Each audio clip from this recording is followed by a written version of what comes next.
আমি বলেছিলাম শ্রীলঙ্কাকে follow on খাটাবো দ্বিতীয় টেস্টে এবং ম্যাচ হারাবো, শ্রীলঙ্কাকে হোয়াইট ওয়াশ করব।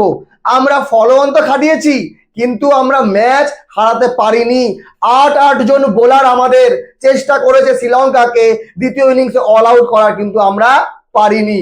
চিন্তা করেন, প্রসিদ্ধ কৃষ্ণা, মোহাম্মদ সিরাজ, মানব সুতার, সারাংশ জৈন, রবীন্দ্র জাদেজা, শুভমন গিল, যশস্বী জয়সওয়াল, ধ্রুব জুরেল প্রত্যেকেই বল করেছে।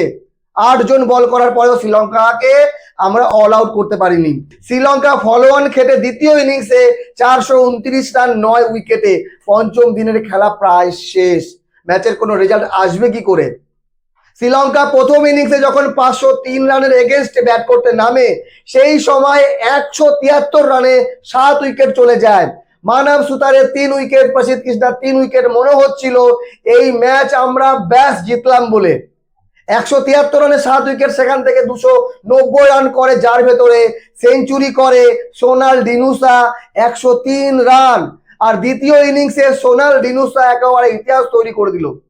একই ম্যাচে দুটো ইনিংসে ফলো অন খেটে সেঞ্চুরি, তাও নট আউট, 133 রানে শ্রীলঙ্কাকে জেতালো বলতে পারেন।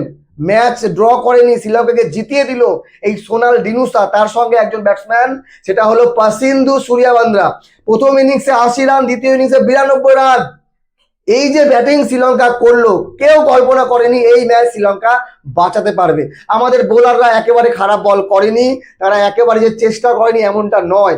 প্রথম ইনিংসে 173-এ 7 উইকেট চলে যাওয়ার পর 290 রান করে, তারপরে ফলো অন খাটে। মনে হচ্ছিল এই ম্যাচ শ্রীলঙ্কা বাঁচাতে পারবে না।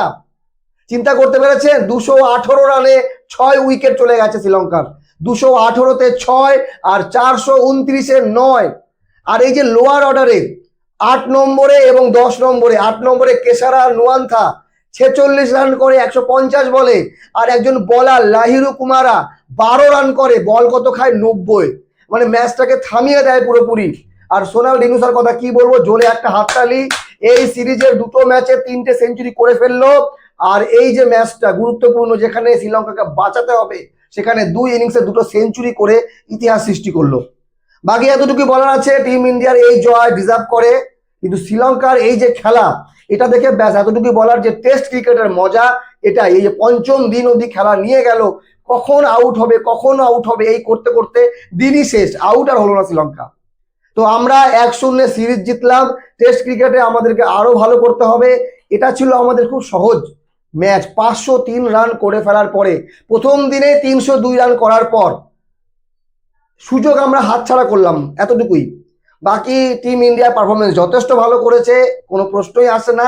তবে এই পারফরমেন্স আমাদেরকে ধরে রাখতে হবে ইংল্যান্ড সফরে, অস্ট্রেলিয়া সফরে, দক্ষিণ আফ্রিকা সফরে, নিউজিল্যান্ড সফরে। তাহলে আমাদের এই টেস্টের যে র্যাঙ্কিংটা বাড়বে আর WTCর ফাইনালে আমরা খেলতে পারবো। তবে শ্রীলঙ্কার জন্য জোরে একটা হাততালি, দারুণ খেলেছে শ্রীলঙ্কা। আর এটাই হচ্ছে টেস্ট ক্রিকেটের মজা।